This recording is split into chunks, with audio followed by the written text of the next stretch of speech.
Voyages to the outer universe a reality. Satellite space stations in operation for landing and refueling. Apparently, we have some deadly neighbors in outer space. Captain, it's heading toward us. And now the story of the fantastic adventure that befalls mankind's most daring crew of space explorers. A sound. Not even the hum of an insect. Is this a dead planet? Landing on an unknown planet, they are captured by long-limbed beauties. When they say, "Take me to your leader," and they take them to a creature like this, you know they're on planet Venus. And the queen of outer space is ZaZa Gabor.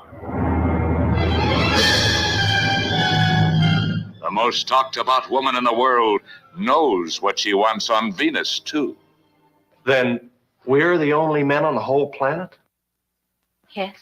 Wow. You'll see the revolt that brings the planet under the domination of strangely masked females who hate and fear the male animal. Let me kill her now. You're not only a queen, you're a woman, too. Let me see your face. The savage horrors of fearsome mutated beasts. The war of the sexes, when voluptuous Venusians give battle to spacemen from Earth. The destructive might of incredible space rays that stop man from returning to Earth. Prepare for maximum acceleration.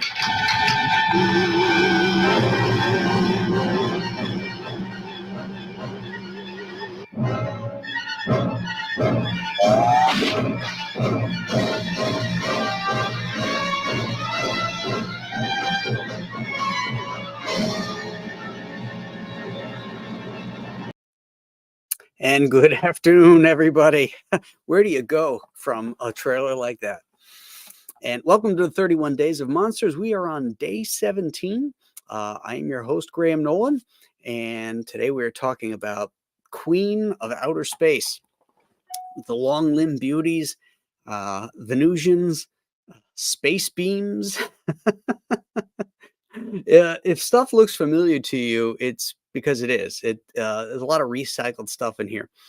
If you look at the space outfits the guys are wearing, they're completely from Forbidden Planet, including the ray guns that you saw them, almost look like big flashlights. That's from Forbidden Planet. The walkie-talkie unit that's on the belt that's got the wire on it and she talks into, Forbidden Planet. The spaceship itself, first you see stock footage of a real rocket going up, and then you see it in space, and it's a completely different shape. The real one looks really cool, and then the second one sort of looks like a space plane, and that's because we've seen that one before too. That was in World Without End. The crash landing, World Without End. The spider that jumps on the guy, World Without End. The only thing, the biggest budget for this movie was hiring all those women and the plant life that they had to create. Everything else they pretty much stole from other films.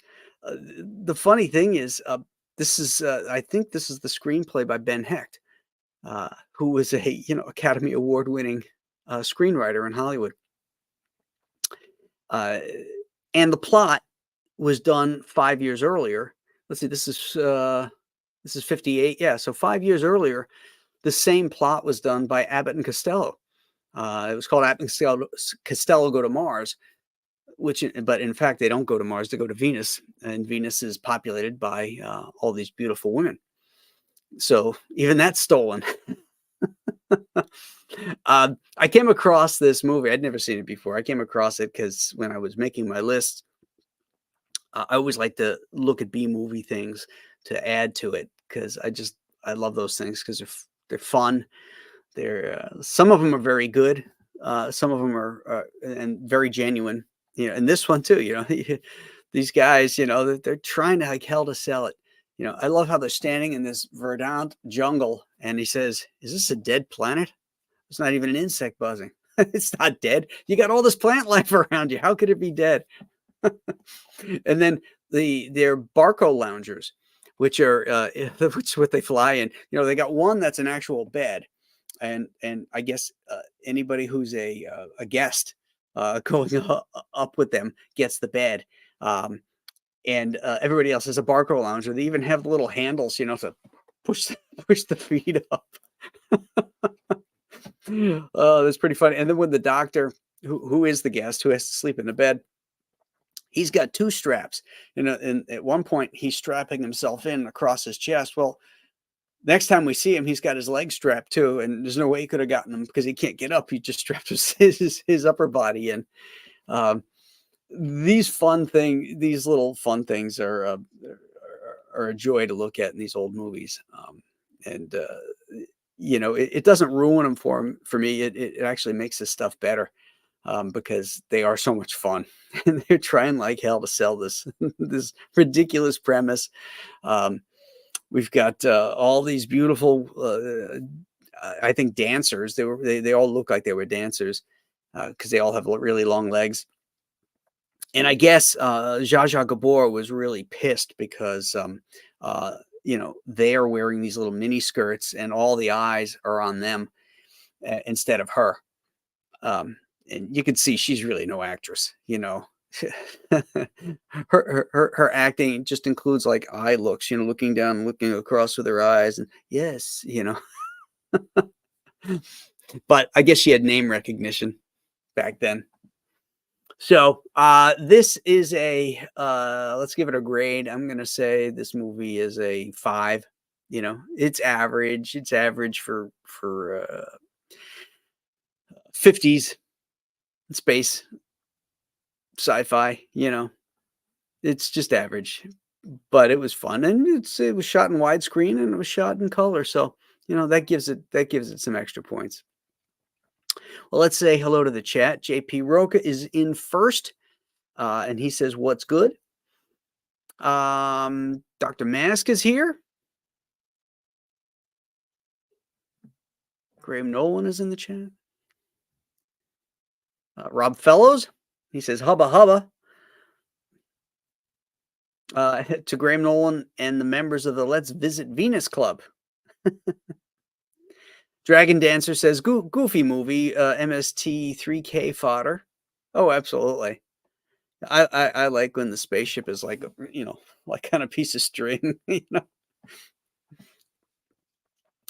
Stealth X5 is here. Rob Fellows, quote of the day. Hiya, dolls. Glad to hear you're on our side. Yeah, there's always a space wolf in these 1950s ones, too. You know, you go back to Forbidden Planet, A World Without End. Here, you've always got one guy who's like the space dog, you know, who's dogging on all the chicks, you know. He was like a specific trope of the 50s. JP Roca comments on the Lazy Boy spaceship seats. Spaghetti is here. I think I pronounced that right. Rick 1662. He says, "Ooh, ZaZa." I think I spelled her name wrong in the description. Tom Tuttle's Traveling Salvation Show is here. Monsters of the World Unite. Wasn't that the tagline for Destroy All Monsters?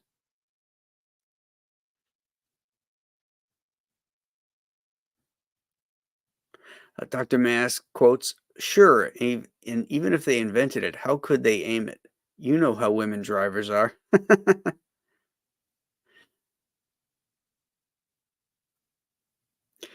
Stippling Vaughn says, "Movies like this, just go with it." Absolutely, you got to go with it. It's like watching From Hell It Came. I talked about that on the Bros. You know, the Tabanga, the walking tree creature. Stupidest premise in the world about this, you know, sacrifice guy whose spirit inhabits the tree and he seeks revenge, and it goes, you know, walking around the earth, you know, uproots and walks around and kills people. He moves slower than molasses in January, can barely turn, and yet he's still able to catch people and kill them. Great Paul Blaisdell suit, though, I gotta say. He did great designs with very little money. Wishful Thinking is here. Bloody Drake is here. Leg Kick 1.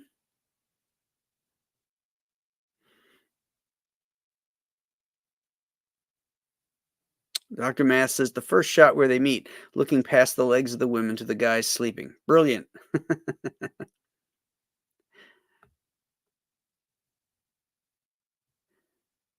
Yeah. The only like dramatic action sequence in here is when they actually get to the cave and they get in there, and then they had to throw that spider thing in, which was hysterical. It was like it just thrown at him, and he's like just ready to catch it. It's all rubber, it barely moves. Oh, fun stuff though. Nothing was off limits in these 50s movies. They're willing to give everything a try. And you got to love that. All right, what do we got tomorrow? We have, The Amazing Colossal Man is tomorrow. Now, I did the sequel last year or 2 years ago, War of the Colossal Beast. But this one's going to be fun because I'm gonna show some images from it, if I can find them, to show how Stan and Jack had seen this movie for sure, because there's almost shot for shot stuff from Incredible Hulk #1. So we'll compare and contrast that tomorrow. But this is a fun, I think this is a Burt Gordon movie. So we'll be covering that one tomorrow, my friends.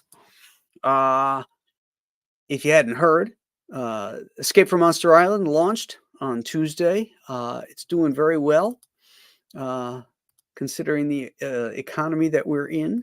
We are currently at, let me refresh my screen here and see where we're at. $33,570 raised, and the important number here, 585 backers. The magic number is 1,000 backers. If you can raise, if you can consistently go with 1,000 backers, you can make a living in any type of sales.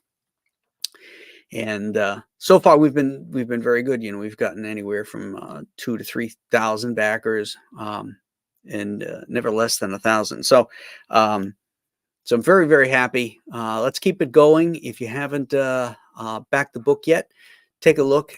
The link is in the description, and it's also pinned to the top of the chat. So, JP Roca says, where can we find tomorrow's movie? Let's see. I just watched it recently. So I don't remember where I watched that. It was probably on Prime. But if you go into IMDb and you type in the movie, it'll show you a lot of places where you can stream stuff. So if it's not on Prime, check it out there.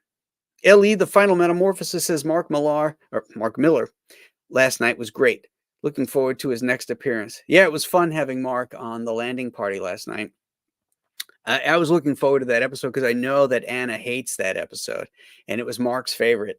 And it was fun to compare and contrast and hear them talking about the things they either loved or hated. And so, yeah, that was a lot of fun. Mark was a great guest, and he has an open door whenever he wants to come back and talk Star Trek.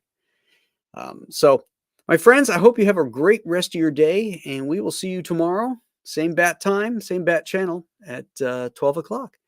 So until then, I think I will leave you with the Escape to Monster Island trip. Have a good one. Bye-bye.